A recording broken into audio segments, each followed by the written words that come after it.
welcome you all in my channel, Linda's TV show. It is a news presentation and analysis channel which aim and objective is to get you informed about what is happening in the whole world, especially in Nigeria. And how do I do this? I present to you news. Before I present the news or allowing the news to play, I analyze it so that you have an idea of what you are about to watch.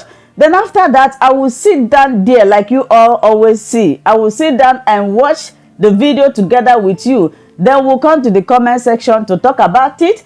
And you, my viewers, my amazing people, I appreciate you all. Please, after watching each of the video, your contribution is highly needed. And if you like the video and the channel, after watching, subscribe. And I will be watching the video together with you. So you tell me what you think, your opinion about that video and this great channel.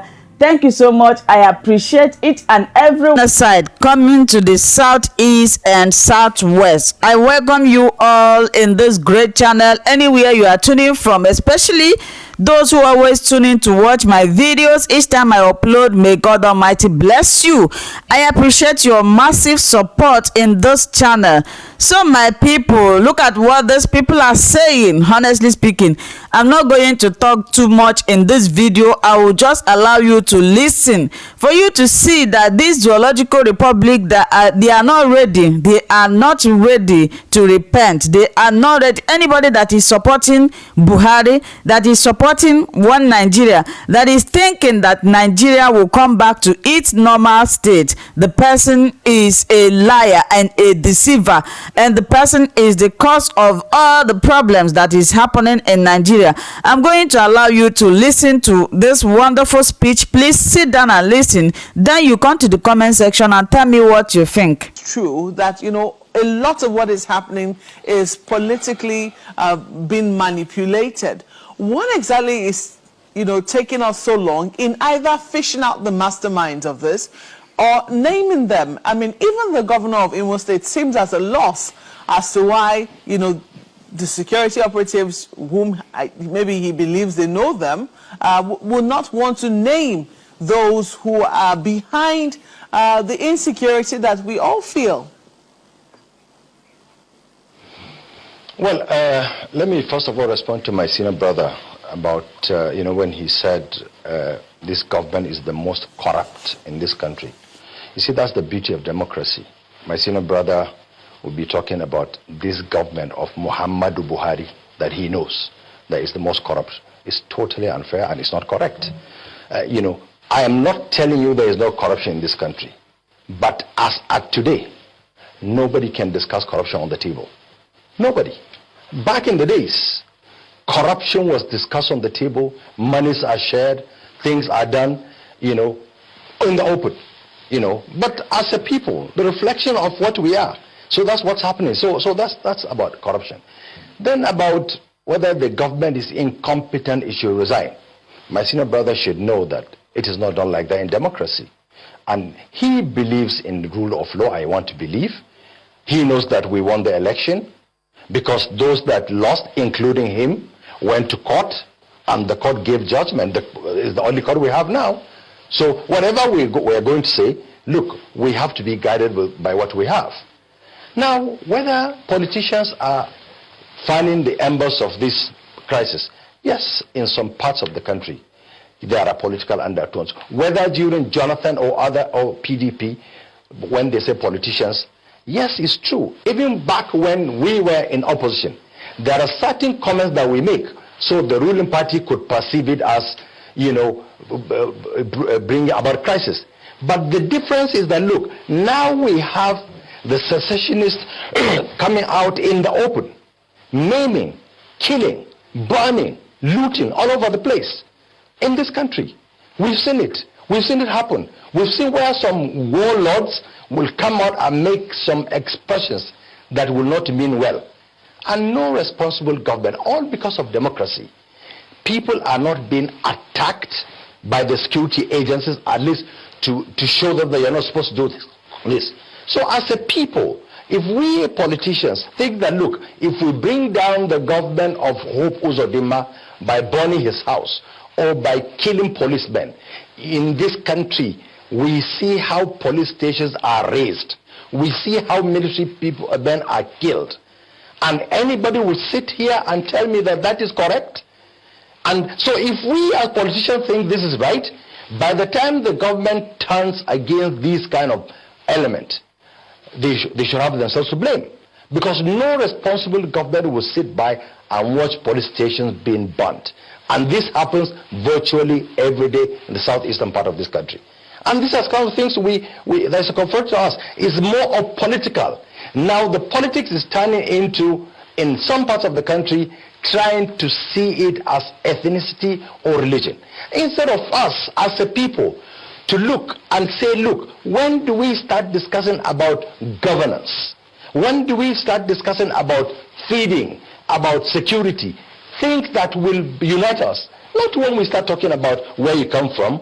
Because look, I mean, as at today, Buhari being a Muslim president, are the Muslims doing better than the Christians in this country? No. So which means it's not about religion, it's not about tribe, it's not about ethnicity. It's about us as a people. But if some politicians see it that, look, we have to bring this government down by fanning the embers of hate and what have you, you know, we are just doing it unto ourselves. And God will not allow it to happen. And this government is responsive. This government is there to deal with such characters. And you will see, as I tell you, you will see what will happen in this country between today and the next 1 week.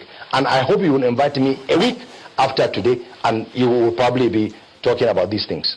Well, Honorable Farouk, well, the thing is, I mean, we don't know if we get that impression, but if there is anyone, the law is the law. So if there's anyone who is found, you know, burying or tossing AK-47 or 49, burning or killing police officers or police stations, the law is the law. Such people should definitely face the law. So point blank, that no sentiments or emotions about all of that. But speaking about politicians, one wonders, because when you say politicians are some of the people responsible for some of what is going on, but there are some other issues that are out there. I mean, can we blame politicians? Is it politicians that are responsible for the unemployment rate, which is about 33.3% in Q4 of 2020? Is it politicians that are responsible for inflation rate at 17%? Is it politicians responsible for the poverty rate, which is about 42.5%, and say 105 million Nigerians are extremely poor, according to the World Poverty Clock in 2020. In fact, he goes on to say that Nigeria currently has the largest number of poor people in sub-Saharan Africa. Those are factors that will be cannon fodder for young people to become pliable. Yeah, I mean, we as a government don't hold politicians responsible for that. But then also there are certain indices that definitely is not caused by this government. The whole world is in a crisis. The whole world is in the economy. This world is going through the same kind of thing we're going through. Yes, but the difference between other claims and ours is cooperation, some certain cooperation by citizens. This also is the government that has done more palliatives to the people of this country than any other government. Whether that does not translate to us getting out of poverty line, that I don't know. But I can assure you that, look, there are also significant amounts of people in this country that their lives are better than what it used to be. It's true, yes, we're in the crisis situation. You know, this COVID of a thing, the whole world was shut, and Nigeria is not an island. So we also are part of the global crisis because we are in it together. So, but this government has done everything possible. We still have not gone into food crisis. Yes, the food could be expensive, but at least it's available, you know. So with the COVID, this government still tried to ensure that there is food around in the country. So please, I want us, as I said, as a people, to keep cooperating with the government, whichever government, because let's not see it as an APC affair. It is collectively our affair as a nation. And we don't see anything wrong in the opposition saying, we have done this, we have not done that. We were in the opposition. There are certain things we did while we were in the opposition. Now we know better. Let me just give you an example. Like the fuel subsidy that we fought against when we were in opposition. Now when we came into government, we know better than, look, yes, this subsidy has to go. That's the truth. Now, so these are the kind of things that probably some things, if you're in opposition, you wouldn't know. But when you come into power, some things will stare you in the face, and you have to take certain decisions that you have to shift grounds from what you earlier held on. Well, you know, out of the 5 times the country got into recession, 3 of them have been in this particular government. But then when you say we'll call you back in 1 week, is that to say that in that 1 week or before that time, the students who were kidnapped, the Kaduna School of Forestry students, the Greenfield students, and then Federal University of Agriculture, Makodi, will they all have been rescued among several things before we call you back in 1 week? Well, I'm not telling you that they will be rescued, you know, within the next 1 week.